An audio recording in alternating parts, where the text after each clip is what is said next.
Ya saya sih sebetulnya nggak terlalu banyak dekat sama beliau, tapi beberapa kali saya ada job lah sama beliau.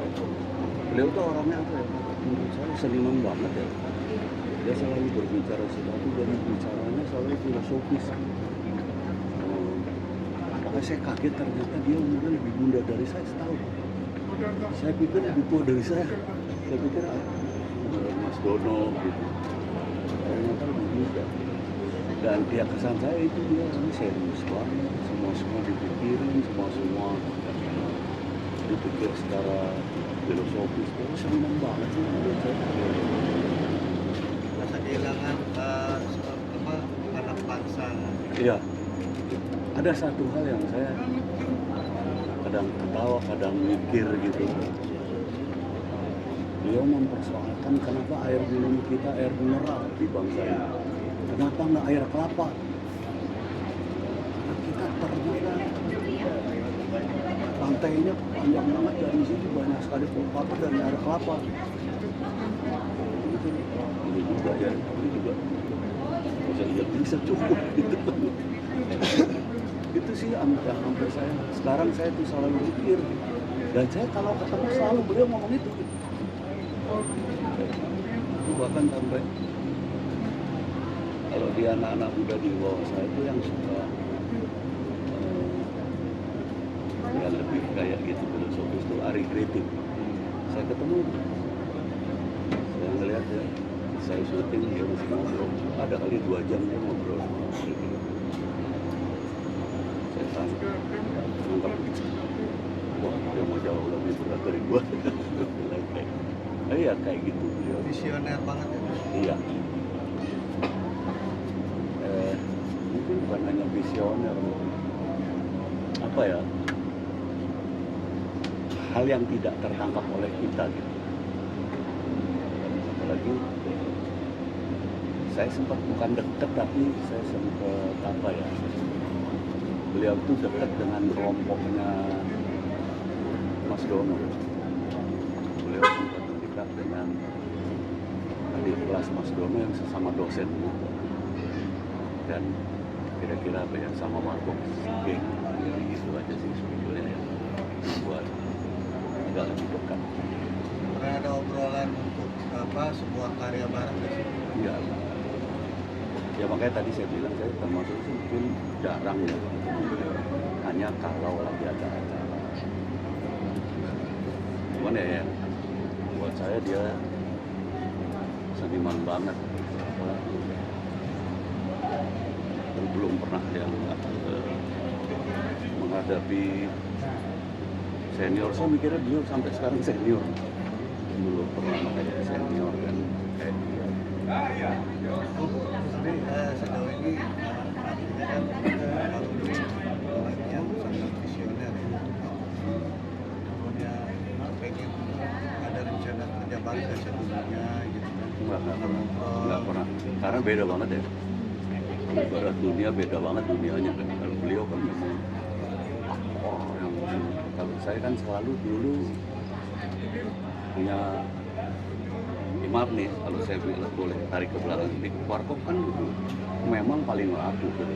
Tapi kan nggak dihitung, belum pernah masuk kecuali apa film teraku ya, belum pernah masuk dimasukkan ke dalam FPI. Kalau beliau kan FPI terus gitu. Kita tuh kayaknya kayak dulu zaman dulu ya, kayak seniman kelas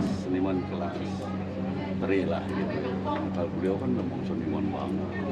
Kalau kita kan hanya di komedi, dan dulu tuh penghargaan terhadap komedi ya hanya lucu-lucuan gitu. Padahal DPR aja sekarang komedi. Jadi apa ya? Ya gitu jadi penghargaan kita semua tentang jauh lebih dan nggak kepikiran misalnya kerjasama kita justru lebih kepikiran kerjasama misalnya Putu Wijaya, Mas Nano, yang kayak itu bukan yang kelas apa ya papan atas loh. Lihat perjuangan melawan penyakitnya. Saya juga ada Iya. merasakan hal itu. yang itu seperti apa? Ya, saya pikir ini ya, mudah-mudahan saya salah sih sebetulnya. Ketika seorang seniman mengalami sakit yang serius, itu menjadi sulit. Karena seniman itu bisa diatur kalau dengan senario, tapi kalau dengan hal-hal seperti itu pasti ada perlawanan.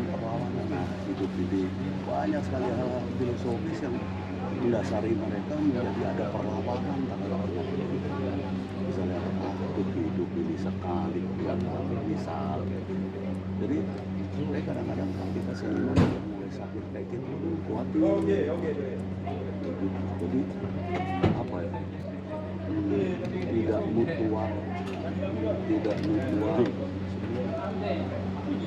mutual menghadapi penyakitnya. Dia ada versi lain pada dirinya dalam menghadapi. Lalu ditanya kok seniman, hidup cuma sekali, dan kita udah jelas benar mati. Kalau berusaha kayak apapun, jelas benar mati. Coba, seniman pasti gitu. Jadi buat mereka, misalnya lebih berpikir, selama masih bisa berenang, itulah nugrah Tuhan yang paling besar. Itu, jadi nggak berpikir, lo dikasih penyakit lo harus melawan. Itu masih boleh berkarya. Jadi memang agak sulit kita kalau berkomentar seniman yang sedang sakit. Tapi ada masukan juga nggak sih dari organisasi peduli artis, peduli terhadap para seniman? Nggak kepingin saya. Dari dulu nggak pernah ada yang berpikir itu. Ini maaf ya, saya boleh teruskan. Dulu jangan harus masuk sebuah organisasi. Hidup kita seperti sama seperti itu. Padahal kita harus punya bayar sekian untuk bintang utama sekian. Sekarang kan enggak bebas. Dulu aja yang harus gitu. Memang kesejahteraan kita terperhatikan enggak sih?